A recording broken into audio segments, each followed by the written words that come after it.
graça e paz. Como é que vocês estão?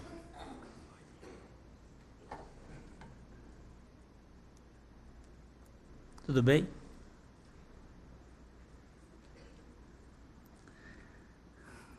Nós tivemos ontem no Brasil um episódio lamentável na política.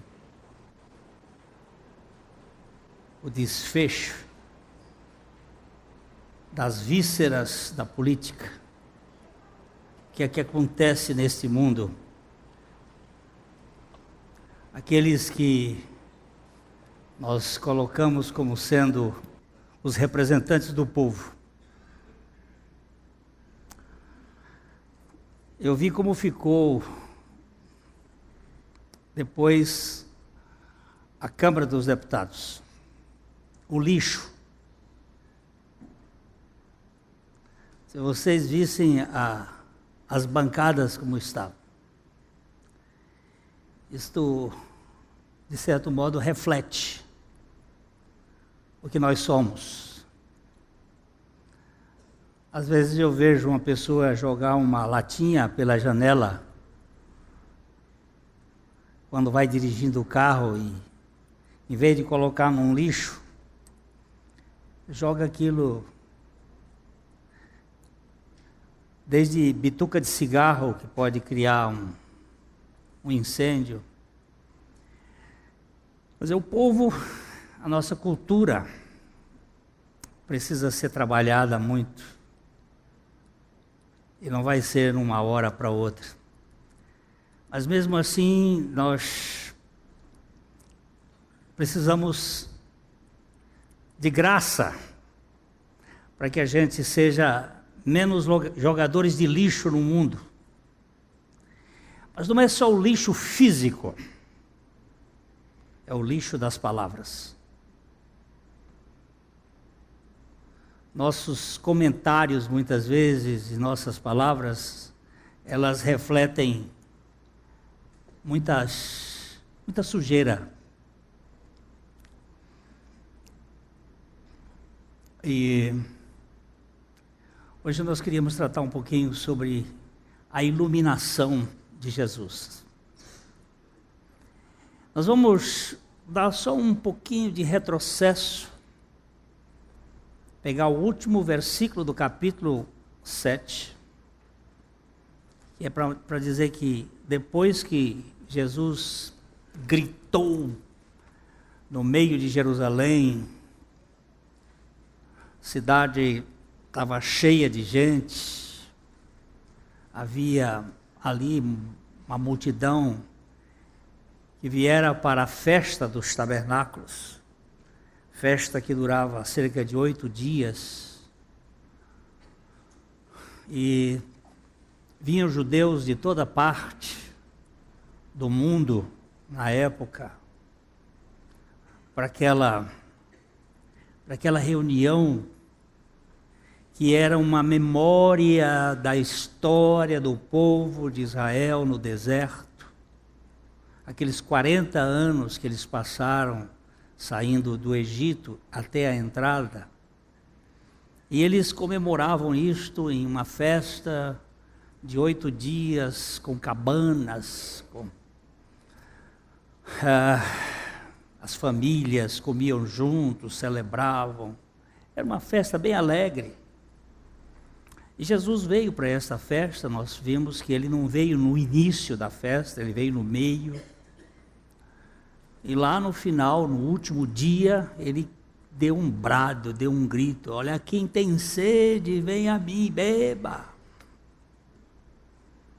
E aí criou um impacto. Eles mandaram prender Jesus, mas não conseguiram. E o último versículo então diz que, terminada a festa, veja bem o que ele diz: cada um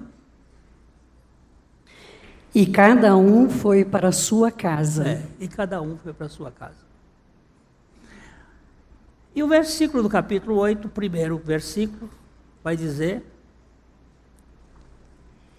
Jesus, entretanto, foi para o Monte das Oliveiras. De madrugada, voltou novamente para o templo, e todo o povo ia ter com ele, e assentado os ensinava. Você presta atenção que o versículo 1 diz assim: Jesus, entretanto, foi para o Monte das Oliveiras. Por que ele foi para o Monte das Oliveiras? Domingo passado nós vimos isso aqui. Porque ele não tinha casa. Vocês se lembram que Jesus não tinha onde reclinar a cabeça? Ele disse que os passarinhos tinham ninhos e as raposas tinham seus covis, mas o Filho do Homem não tinha onde reclinar a cabeça. Então ele não foi para um hotel, ele não foi para uma pousada, ele foi para o Monte das Oliveiras, lugar muito frequentado por ele, lugar onde ele, vez após vez, quando ele vinha a Jerusalém, ele estava naquele monte, orando, ali ele orava. Ali Jesus, ele teve os seus momentos finais da sua oração sacerdotal, da sua oração quando ele suou sangue.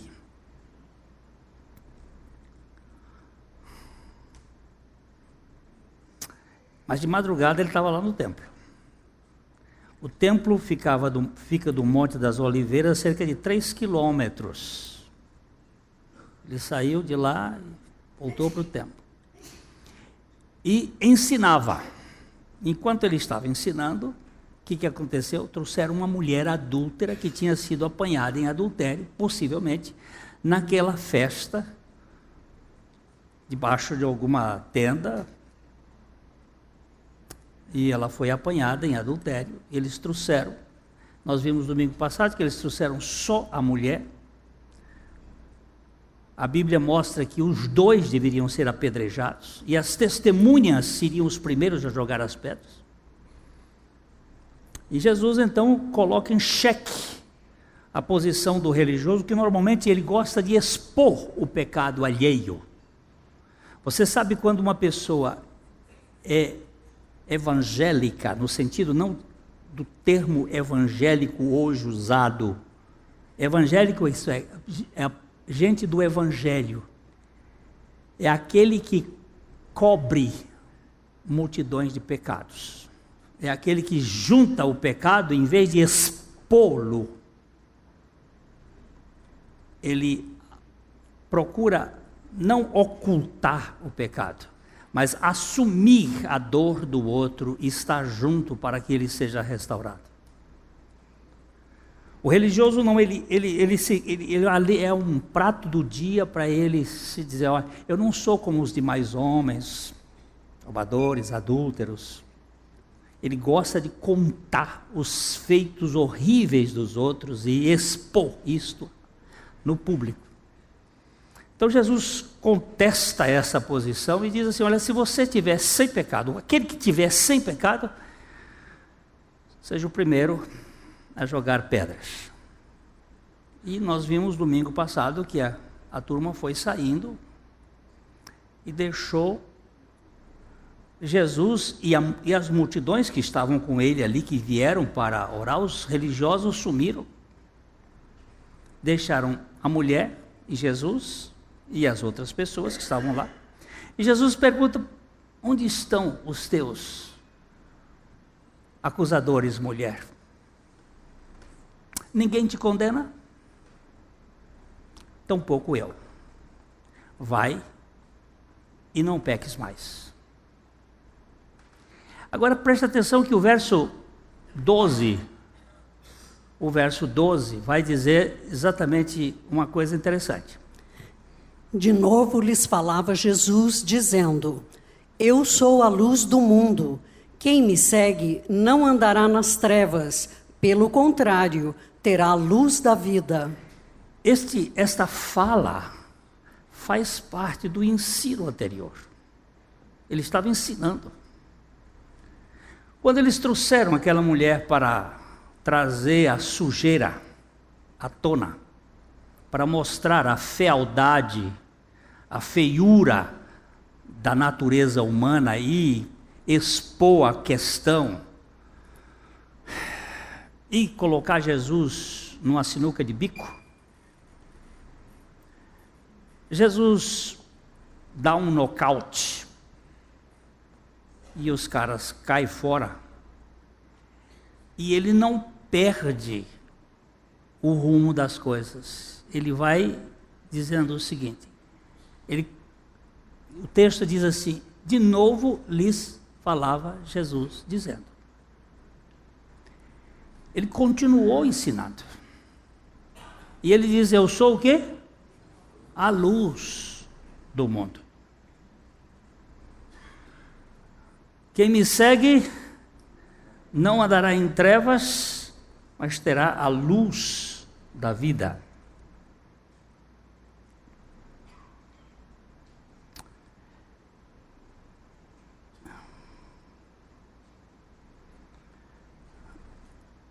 Jesus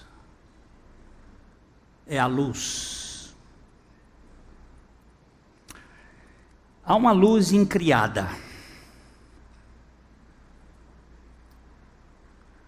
A gente tem como definição de Deus, definição.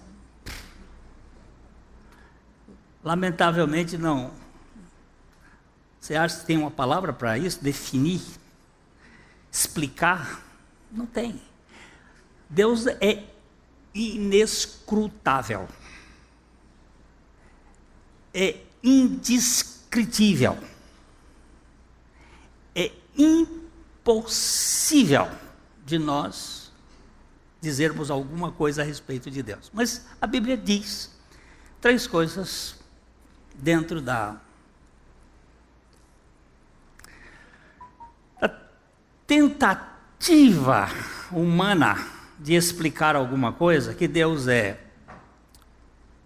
amor, que Deus é luz e que Deus é espírito. Eu vou perguntar para vocês, o que é espírito? Alguém pode me descrever espírito? Felipe Brasil, me descreva espírito. Tem nem noção, né?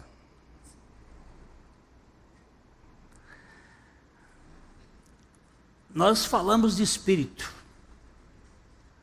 mas é uma categoria que foge às 3 dimensões. São Tomás de Aquino, agora eu vou dar uma aqui de decoração de latim.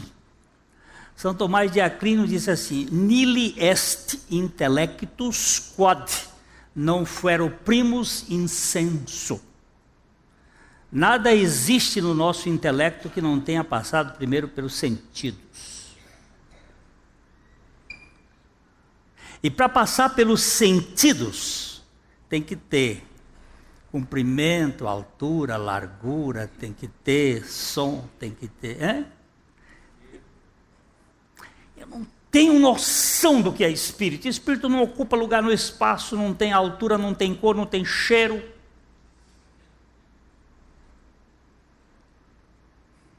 É uma categoria que transcende a nossa capacidade de entendimento. Deus é espírito. Então, Deus é luz. A luz eu sei. O que você sabe de luz? Você sabe de alguns raios de luz, de algumas dimensões de ondas. Mas o que nós sabemos de luz é muito pouco. Conversando uma vez com o Dr. Christian Schein, que faleceu o ano passado, eu estava jantando com ele num hotel, num hospital, num restaurante, aqui. Eu disse, Dr. Christian, eu fui fazer uma pergunta para ele, Dr. Christian, o senhor é chinês, o senhor é cientista, ele foi trazido para o Brasil pelo Ernesto Geisel, quando ele era presidente da República, para que ele fizesse parte da equipe que montou, que construiu Angra 1, aquela usina atômica. E ele era teólogo, ele era um estudioso da Bíblia, extraordinário. Eu disse, doutor Christian, eu vou fazer uma pergunta ao senhor de ignorante. A acupuntura é ciência ou é charlatanice? Aí ele olhou para mim assim e disse, ciência? Ele normalmente só pregava em inglês ou em chinês. Mas ele falava português, muito sotaque. Disse, não ciência cartesiana, ciência empírica. Ciência mostra muita coisa, mas não sabe explicar muito. Aí ele disse, existe espaço entre nós dois? E eu, muito sabiamente, disse, existe? Disse, não existe espaço. Existe menos concentração de átomos. Nós estamos interligados.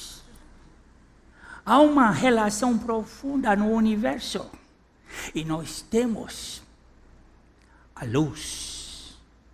Deus, a luz, que comanda toda a energia. Mas nós não sabemos quase nada.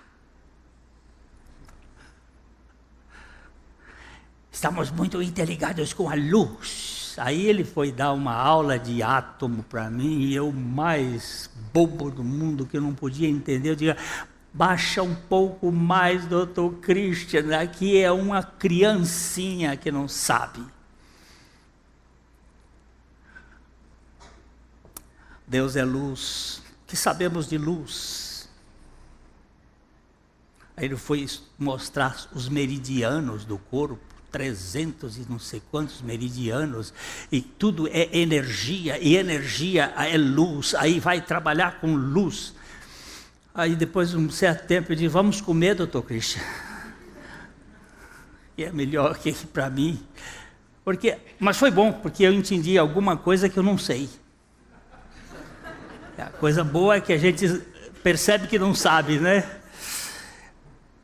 Há uma luz incriada. Depois a Bíblia diz que Deus é amor. Agora nesse assunto nós manjamos. Amor nós manjamos. O que vocês sabem de amor, cara? Você sabe talvez um pouquinho de eros. Quando você sente uma atração um pelo outro, a química vai e faz uma... Pode até ser uma espécie de cio universal.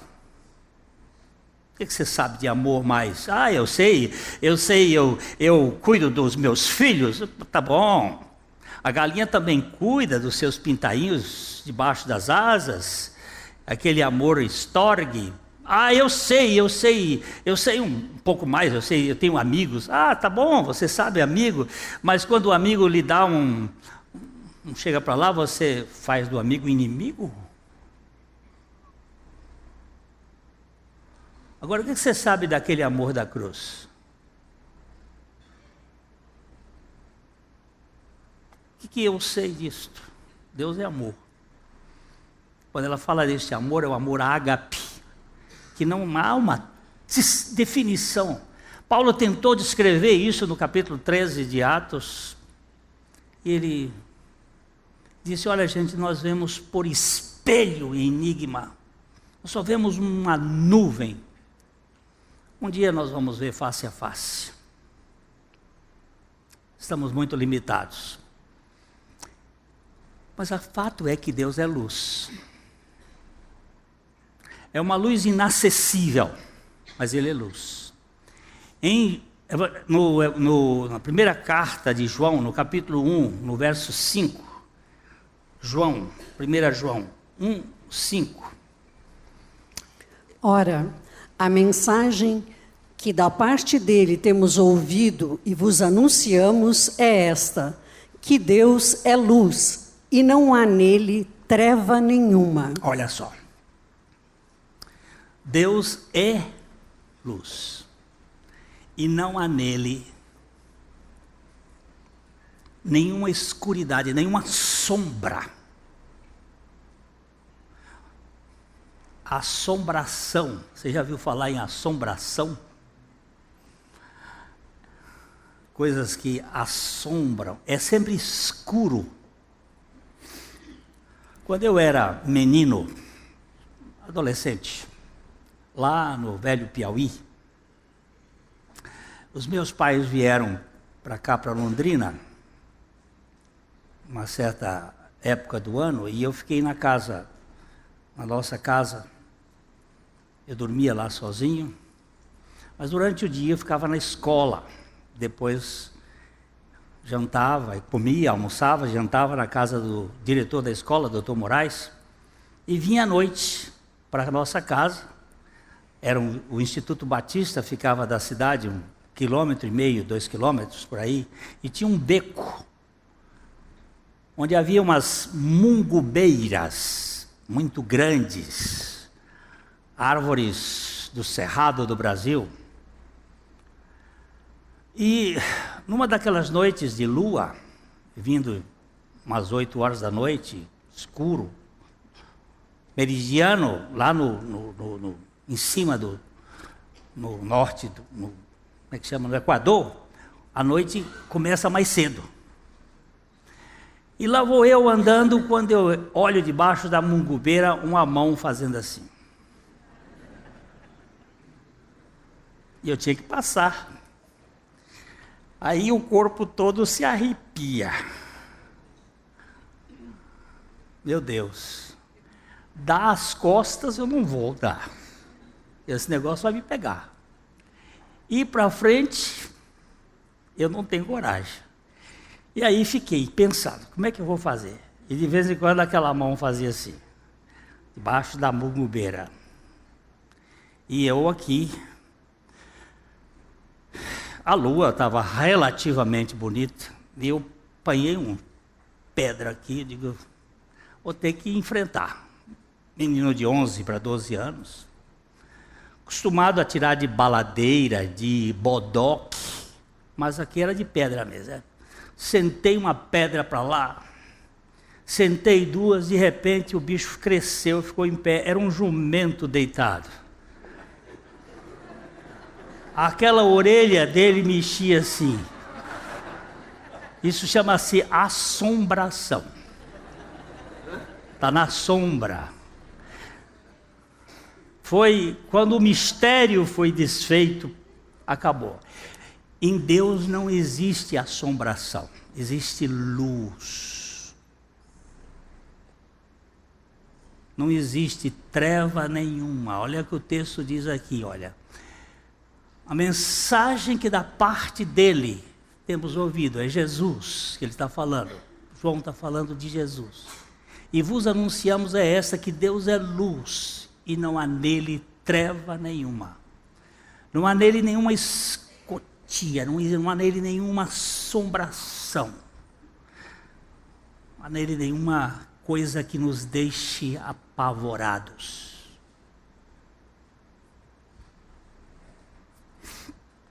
Morava na Rua Santos. Um dia cheguei em casa, depois de uma viagem, minha esposa diz assim, bem, aqui em casa está acontecendo umas coisas esquisitas. O quê? O chuveiro abre de noite, a porta bate trancada, de repente a porta abre e fecha.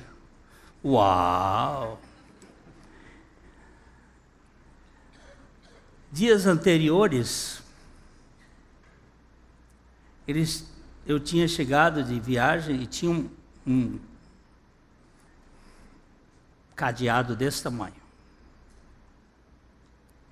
Tinham colocado o cadeado no meu portão. Pensa num cadeado, o maior cadeado que eu já vi na minha vida. Era desse tamanho o cadeado. Eu tive que chamar o chaveiro para ir lá, para quebrar o cadeado, tirar o cadeado. Eu disse, você não descobriu ainda que na casa de um filho de Deus nenhuma sombra. Aquele que habita no esconderijo do Altíssimo, à sombra do Onipotente descansará. Direi ao Senhor, Ele é a minha rocha. Aqui nesta casa não, cidadão. Isso aqui não é terreiro de sua habitação. Isso aqui é casa da habitação do Deus celestial. Nunca mais apareceu.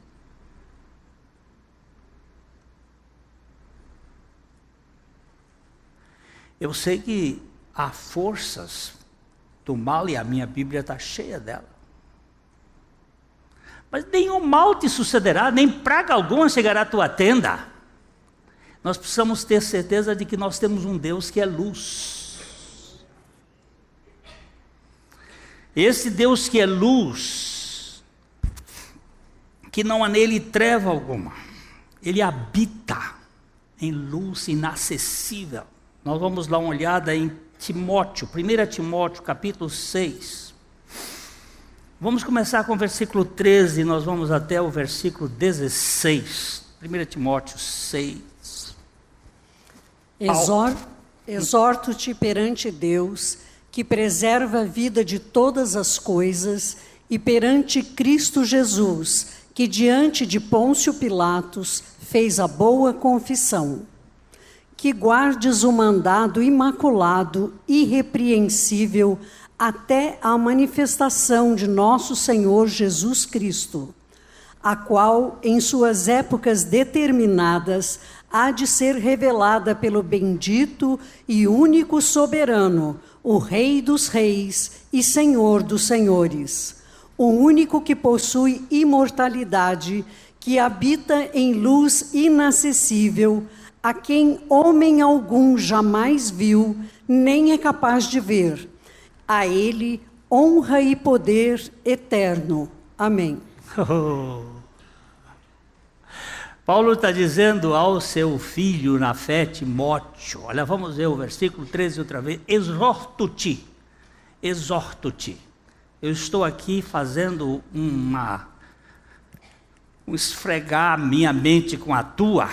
Exorto-te perante Deus, que preserva a vida de todas as coisas, e perante Cristo Jesus, que diante de Pôncio Pilatos fez a boa confissão. Aperta naquela cruzinha ali, por favor.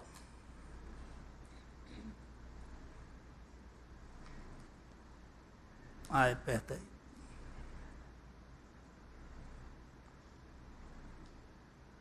Então lhe disse Pilatos, logo tu és rei, respondeu Jesus, tu dizes que eu sou. Eu para isso nasci, e para isso vim ao mundo, a fim de dar testemunho da verdade. Todo aquele que é da verdade, ouve a minha voz. Jesus fez uma declaração perante Pilatos, de que ele é a verdade. É o bom testemunho de Jesus. Vamos voltar lá. Exorto-te perante Deus, que preserva a vida de todas as coisas, e perante Cristo Jesus, que diante de Pôncio Pilatos fez a boa confissão, que guardes um mandamento imaculado e irrepreensível até a manifestação de nosso Senhor Jesus Cristo. Eu vou só pega um pouquinho mais, desce só um pouquinho, olha aqui. Ele disse assim, de Cristo Jesus perante Pilatos. Cristo Jesus, o Deus, homem, Cristo Jesus, Deus, homem, que lá na cruz morreu a nossa morte, que lá na cruz levou os nossos pecados, Cristo Jesus, e que quando ressuscitou, Ele é o Senhor Jesus Cristo. Jesus é o homem, Deus, aqui é Deus homem, aqui é homem Deus. Ele diz que guardes os mandamentos imaculados e irrepreensíveis até a manifestação de nosso Senhor Jesus Cristo, a qual manifestação, em suas épocas determinadas, há de ser revelada pelo bendito e único soberano, o Rei dos reis e o Senhor do Senhor, o único que possui imortalidade. que habita em luz inacessível, a quem homem algum jamais viu, nem é capaz de ver. A ele honra e poder eterno. Amém. Cristo Jesus na cruz morre uma morte que não era dele. De quem era aquela morte? Minha, sua, nossa. Leva os nossos pecados, tira a nossa culpa, tira a nossa vergonha, tira o nosso medo. E Ele vem habitar em nós, o Senhor Jesus Cristo, pelo Espírito Santo, Ele habita em nós.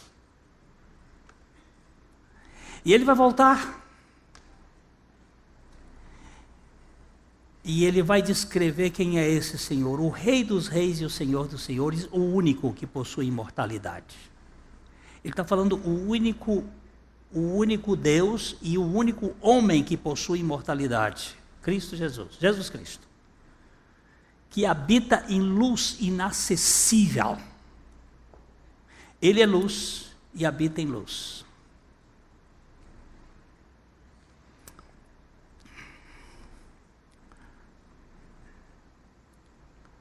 Há um momento que a luz incriada cria a luz. Vamos para Gênesis capítulo 1.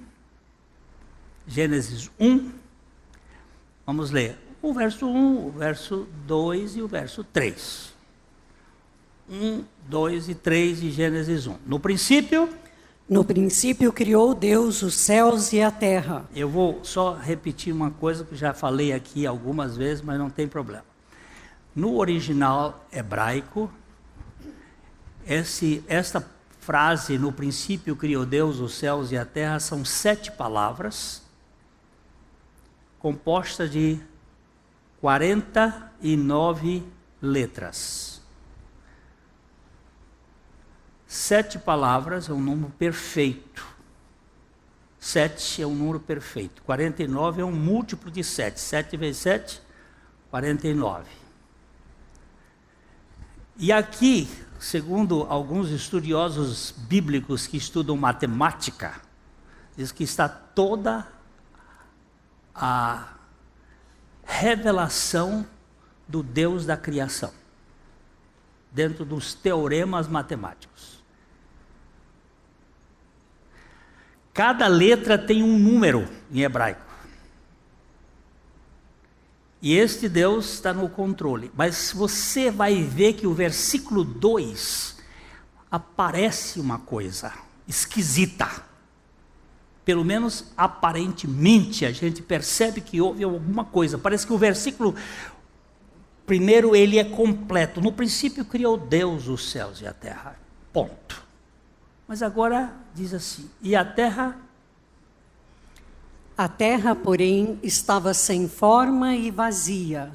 Havia trevas sobre a face do abismo. Onde foi que essas trevas apareceram, meu Deus do céu? Se Deus é luz e não há nele treva nenhuma, onde foi que essa coisa apareceu?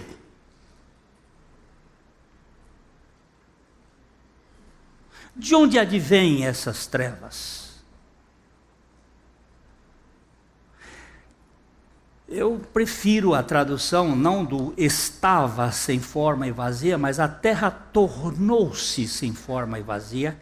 E para mim, eu tenho essa tendência, e eu acompanho nesse, não acompanho todo o pensamento dele, mas o George Pember, que foi talvez o cara mais cientista da época do 1900 e alguma coisa, que viveu na Inglaterra, que foi um ateu, fez parte dos Illuminati e foi convertido ao Senhor. E ele escreveu As Eras Mais Primitivas da Terra.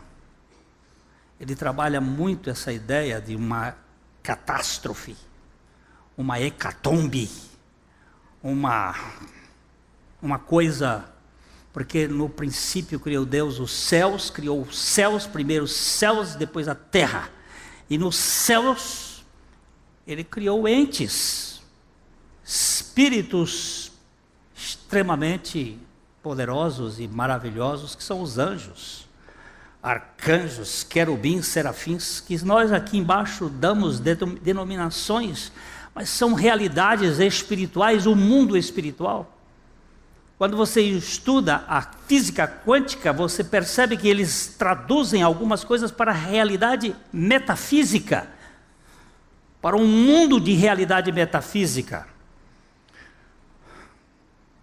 Aqui parece que houve uma queda, a queda luciferiana. Quando Lúcifer, no capítulo 14 de Isaías, ele quis ser como Deus. E aí despencou com 1/3 dos anjos numa revolta, numa rebelião cósmica, uma rebelião,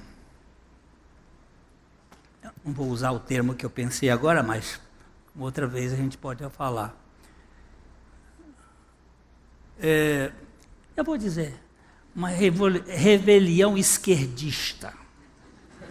E vou dizer por quê, sabe por quê? Quando Jesus chama, ele disse, vinde benditos do meu Pai, ele diz para a direita. E quando ele diz, ide malditos para o fogo eterno, é para a esquerda. É só isso para eu entender, que é esquerdista, porque o maldito está na esquerda. Eu não inventei Bíblia. E Jesus nunca mandou jogar a rede para o lado esquerdo, sempre para o lado direito. Agora, politicamente, isso tem outras conotações. Agora, a terra tornou-se sem forma e vazia. Houve o caos. Houve um caos. E havia trevas sobre a face do abismo, e o Espírito de Deus pairava sobre as águas. Você tem um dever de casa para fazer. Vai me achar na Bíblia onde as águas aparecem, onde Deus criou água. Domingo que vem eu vou perguntar para você, onde é que você achou? Quando foi que as águas foram formadas? Mas você vai ver o Espírito de Deus pairando sobre a face do abismo. Parece que aqui tem um caos, uma confusão. E o versículo 3, e disse Deus, haja luz, e houve luz. Se Deus é luz e não há nele trevas alguma, ele agora expressa a manifestação do seu próprio ser, haja luz, diante do caos trevoso que apareceu no processo da revelação da Bíblia. Aí você vai verificar que o texto do capítulo, do versículo do primeiro dia é a luz, e a luz era boa. Se você, vamos só dar uma olhada. Haja luz e houve luz, e viu Deus. E viu Deus que a luz era boa, e fez separação entre a luz e as trevas. Chamou Deus a luz dia, e as trevas noite. Houve tarde e manhã o primeiro dia.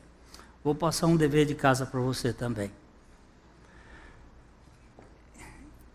Este dia daqui é diferente do dia do capítulo 4, do dia 4. Porque o sol e a lua ainda não tinham sido designados para serem instrumentos de separação entre o dia e a noite.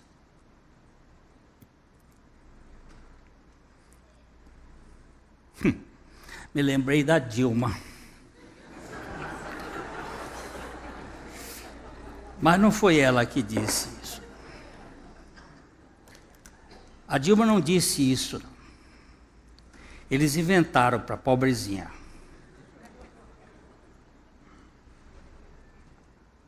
esta frase é de Moulin Nasruddin. Ele disse: a lua é mais útil do que o sol.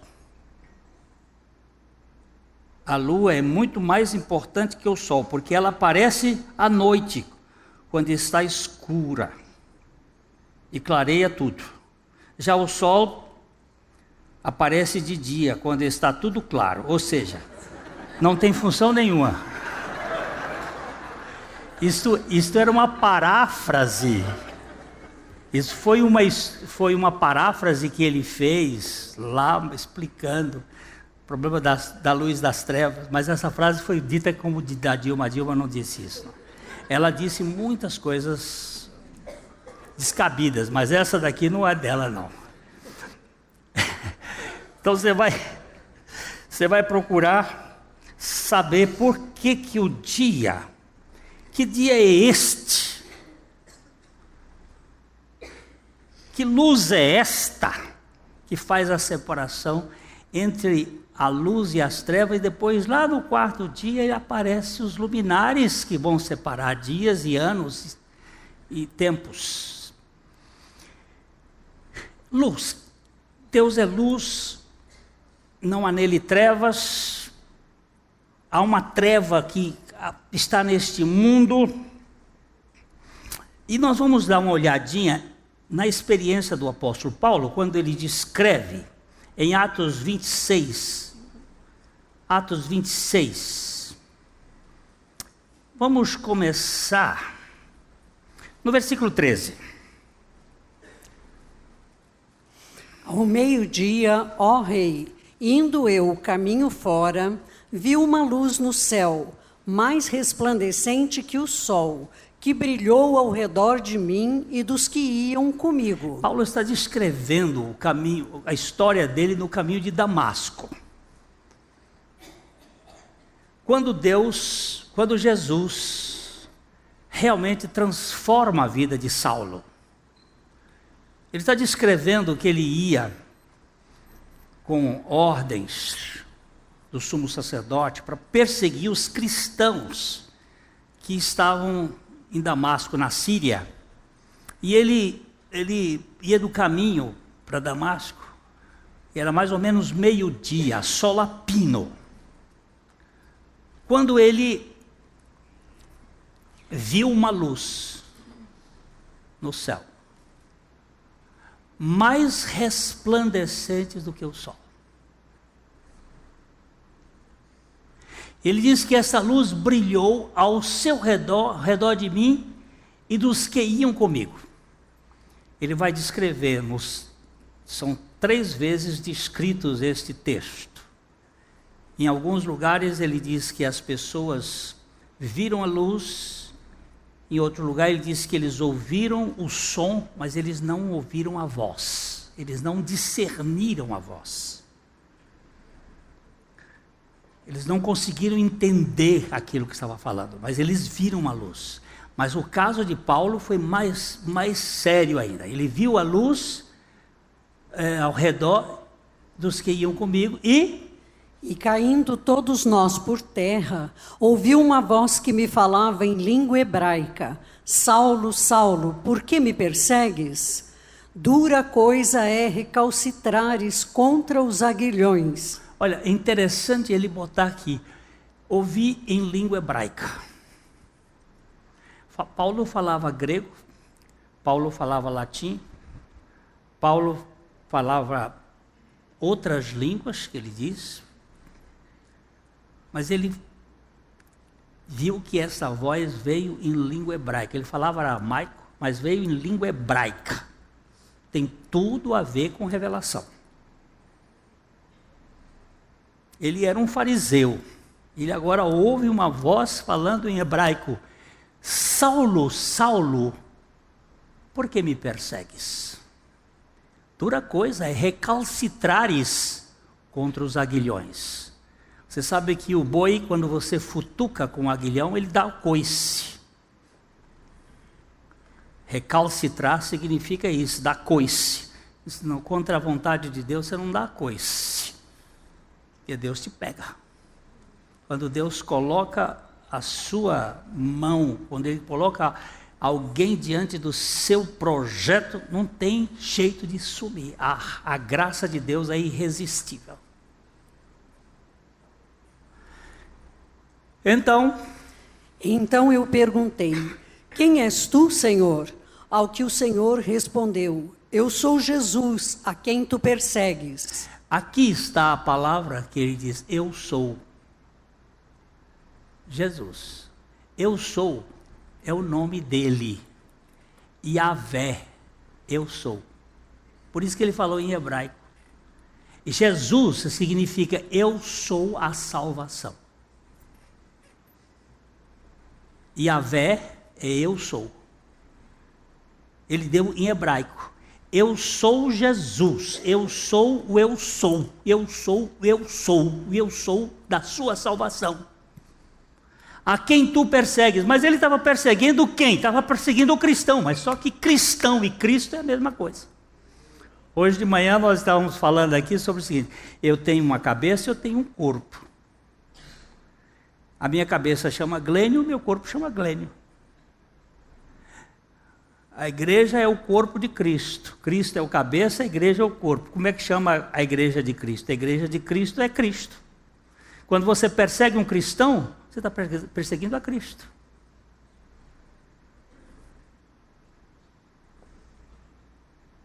Olha a relação que ele dá.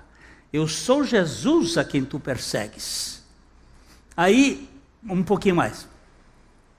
Mas levanta-te e firma-te sobre teus pés, porque por isto te apareci, para te constituir ministro e testemunha, tanto das coisas em que me viste, como daquelas pelas quais te aparecerei ainda. Livrando-te do povo e dos gentios, para os quais eu te envio. Aqui você vê que ele diz livrando do povo, é o povo judeu. E dos gentios, para os quais eu te envio. Ele foi enviado para os gentios. Ele é o apóstolo aos gentios. Para lhes abrires os olhos e os converteres das trevas para a luz, e da potestade de Satanás para Deus, a fim de que recebam eles remissão de pecados e herança entre os que são santificados pela fé em mim. Oh, coisa mais linda! Eu sou Jesus, a quem tu persegues. Agora eu quero dizer para você que eu te apareci e te envio para os gentios, para lhes abrires os olhos e os converteres das trevas para a luz. Trevas está ligado com Satanás, as potestades de Satanás. E luz está ligada a Deus e para Deus, a fim de que recebam remissão, perdão de pecados, e recebam herança, filho. Herança é coisa de filho, entre todos os que estão sendo santificados pela fé em mim. Jesus falando com Pedro, com Paulo.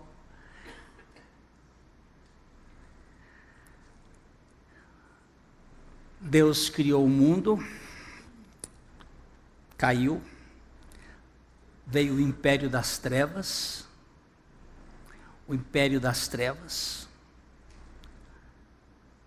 e agora Jesus entra neste império das trevas para nos tirar de lá e nos converter para o reino do Filho do seu amor.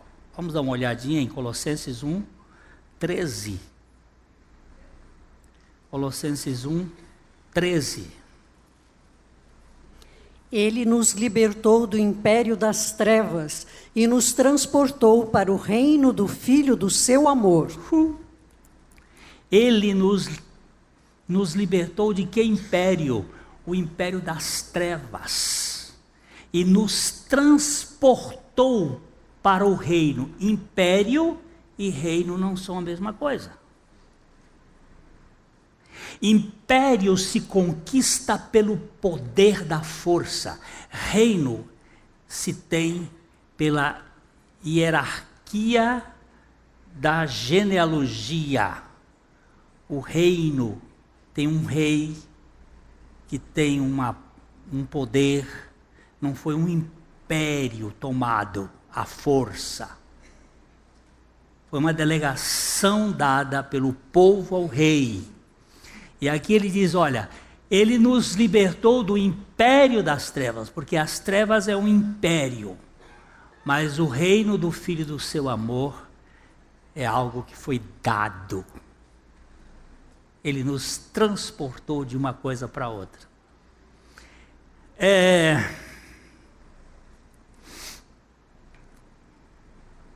O mundo de Adão, o mundo pós-pecado, é um mundo trevoso, é um mundo escuro, é um mundo trevas. Agora, Jesus veio para trazer luz aos povos. Isaías 9:2, o povo que estava lá na Galileia dos gentios, ele viu a luz. E esta luz é que dá sentido. Eu quero ver se eu termino ainda. Tem alguns textos, mas vamos lá. O povo que andava em trevas viu uma grande luz, e aos que viviam na região da sombra da morte, resplandeceu-lhes a luz. O nascimento de Jesus é visto como a luz que traz visão da realidade divina. O Deus inescrutável, o Deus impossível de ser compreendido, agora veste o pijama da humanidade, encarna-se e vem habitar conosco, Emanuel, para revelar o caráter e o amor de Deus como a luz para a vida, a luz da vida, a energia da vida espiritual eterna. Ele é a luz. O povo que andava em trevas viu grande luz, e os que viviam na região da sombra da morte, resplandeceu-lhes a luz.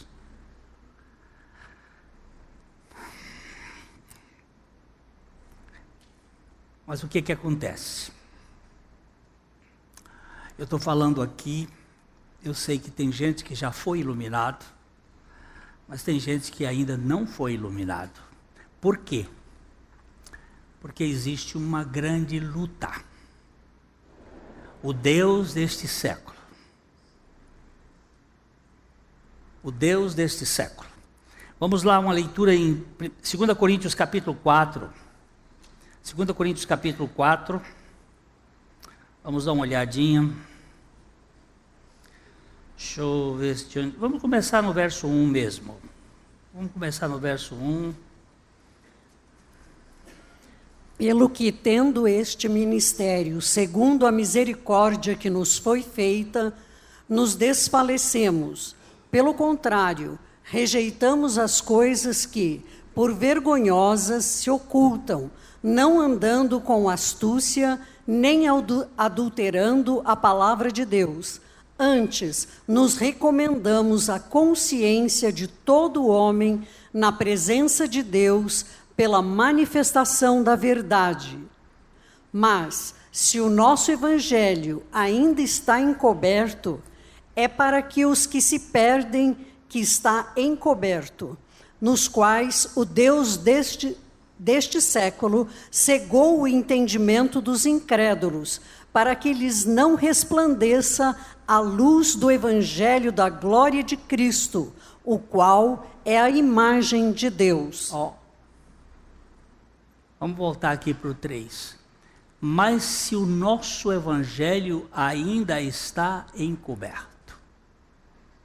Foi tão precioso hoje pela manhã no estudo que Deus nos deu aqui, olhando a palavra, quando uma pessoa que tem ouvido o evangelho já há alguns anos, ele depois do estudo veio a mim, me abraçou com lágrimas e disse assim: hoje houve iluminação no meu coração. Mas é tão lindo esse evangelho. Porque não é por você pregar, não. É o Espírito do Senhor trazer iluminação. Ele disse: Glênio, eu nunca tinha visto hoje. Aí você só... E interessante que foi hoje o dia que eu não tinha trazido lenço. Porque pode me faltar documento, mas lenço não. E eu tinha trocado a calça e não tinha colocado o lenço. E eu não podia nem chorar, tive que chorar enxugando no braço, porque nem camisa de manga comprida eu estava hoje. Tirando o catarro com a mão. Mas há uma alegria tão grande quando você vê que aquele coração recebeu iluminação. Que é o que ele diz aqui, que o Deus deste século cegou o entendimento dos incrédulos, para que lhes não resplandeça a luz do Evangelho. E onde está a luz do Evangelho, da glória de Cristo? É a imagem de Deus. Gente, Jesus Cristo é a luz. Não é um sistema, não é porque você conhece a Bíblia de cor e salteado. É porque você foi alcançado por Jesus Cristo.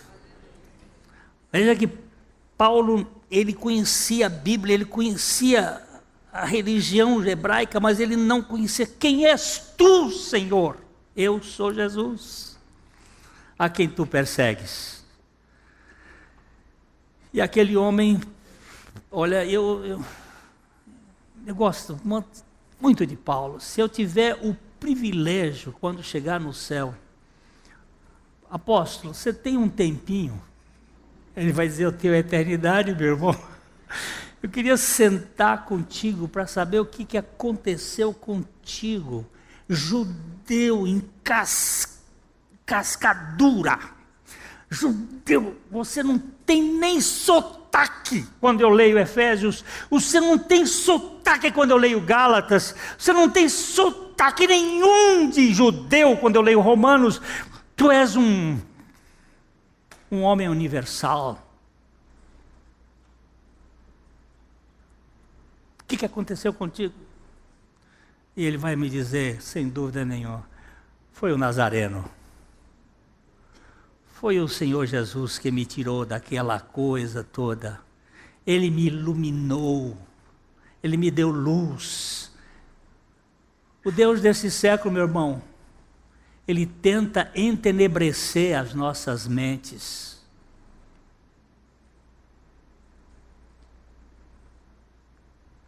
Ele tenta colocar escurecimento.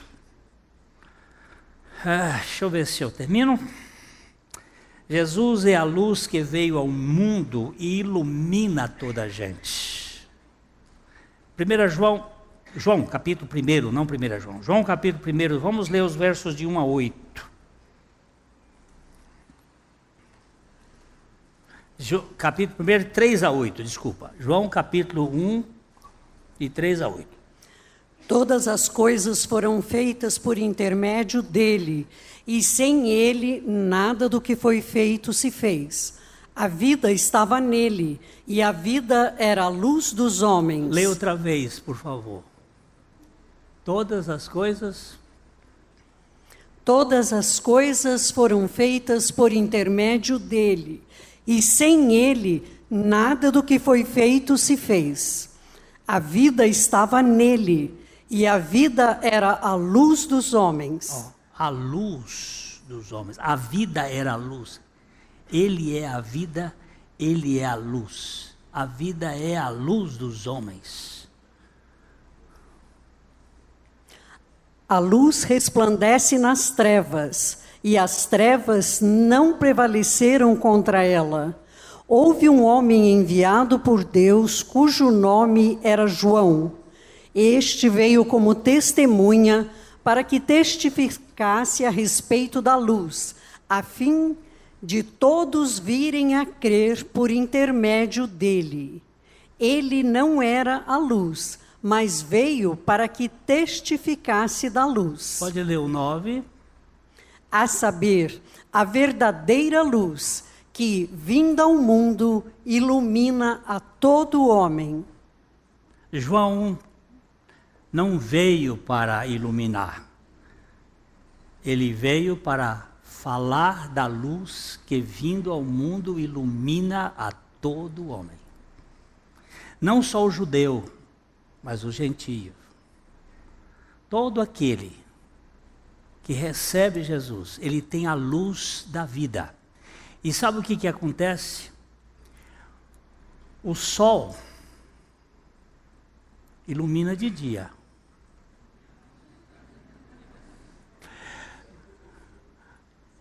Mas ele ilumina de noite. Porque a lua, que ilumina de noite, ilumina com a luz do sol. Lá no hemisfério, no Oriente, onde o sol está agora, ele está iluminando a lua do lado de cá. A igreja tem luz. Nós temos a luz do mundo, nós somos a luz do mundo. Jesus disse isso no capítulo 5 de Mateus, no versículo 14 e 15. Ele falou que nós somos a luz. Por que nós somos a luz? Porque Ele é a luz e Ele reflete em nós. E a luz que Ele é a luz do mundo, Ele refletindo em nós, nós somos a luz do mundo. Olha só. Vós sois a luz do mundo. Não se pode esconder a cidade edificada sobre um monte, nem se acende uma candeia para colocá-la debaixo do alqueire, mas no velador, e alumia a todos os que se encontram na casa. E agora o verso 16, pode ler. Assim, brilhe também a vossa luz diante dos homens, para que vejam as vossas boas obras e glorifiquem vosso Pai que está nos céus.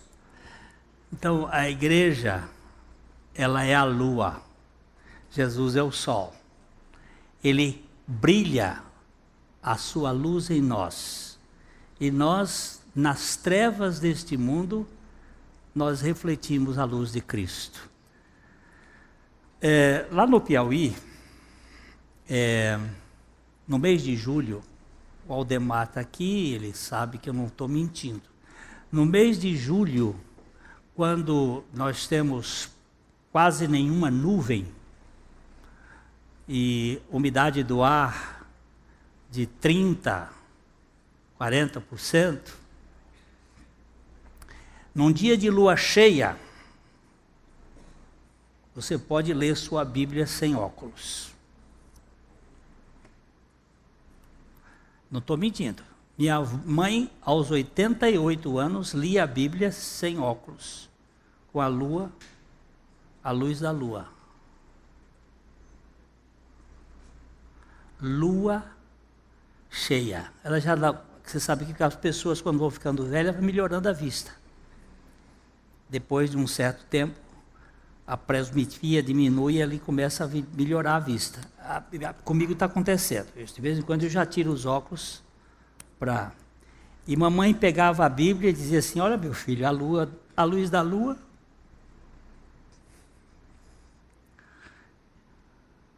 Então, claro, o mundo muitas vezes não vai ler a Bíblia, mas ele vai ler Jesus em você.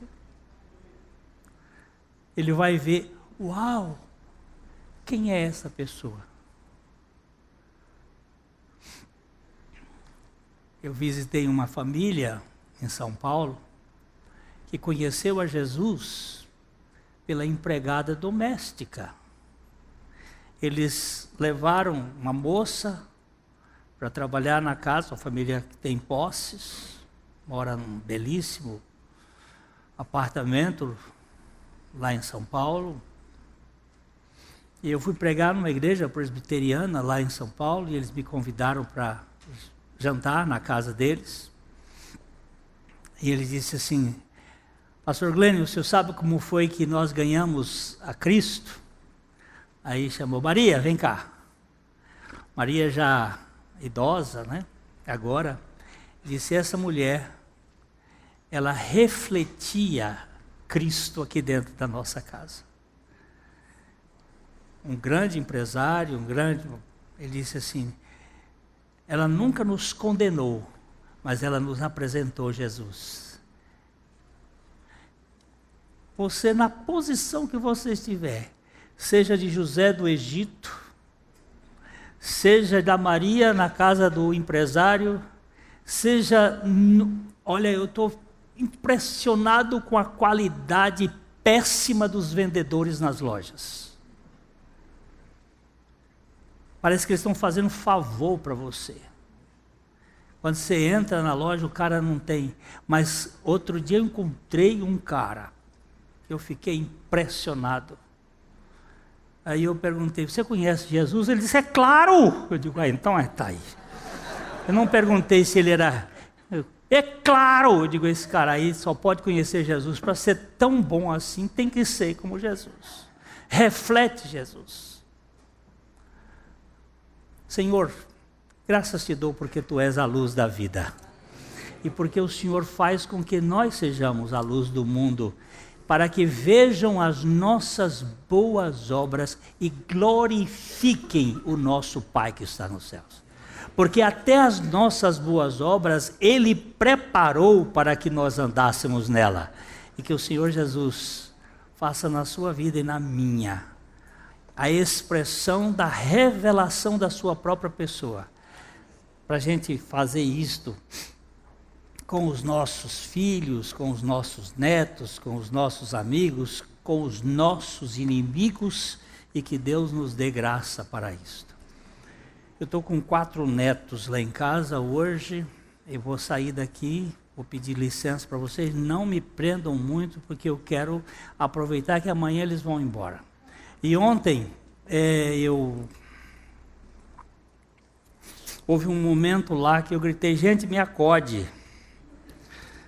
Porque pegar 4, um para cá, outro para cá, outro para cá, não dá. Eu vi um filme uma vez, um japonesinho que tinha 4 gêmeos. Quando ele bota um aqui, o outro está lá, o outro está aqui. E são 3 menininhas que estão ali. Mas é tão bom ter barulho dentro de casa, ter gente. É tão bom lidar com gente. Eu prefiro uma igreja problemática do que um congresso nacional. Porque aqui eu tenho Jesus que pode fazer a diferença. E lá, eu não sei o que vai ser. Ô Senhor, opera aí nesse país. A Livraria PIB Londrina procura selecionar cuidadosamente seus títulos e autores a fim de oferecer um conteúdo alinhado com o Evangelho de Jesus Cristo. Bíblias, livros de teologia, devocionais, literatura infantil, biografias, comentários bíblicos e muito mais. Dispomos também de um acervo de CDs e DVDs das mais de 5.000 mensagens ministradas na Primeira Igreja Batista em Londrina. Visite a Livraria PIB Londrina e conheça ainda mais. Livraria PIB Londrina, de segunda a sexta, das 13h30 às 18 horas. Endereço na Avenida Paraná, 76A, próximo ao Calçadão, bem no centro de Londrina. Ligue para 3372-8921 ou acesse o site www.livrariapiblondrina.com.br.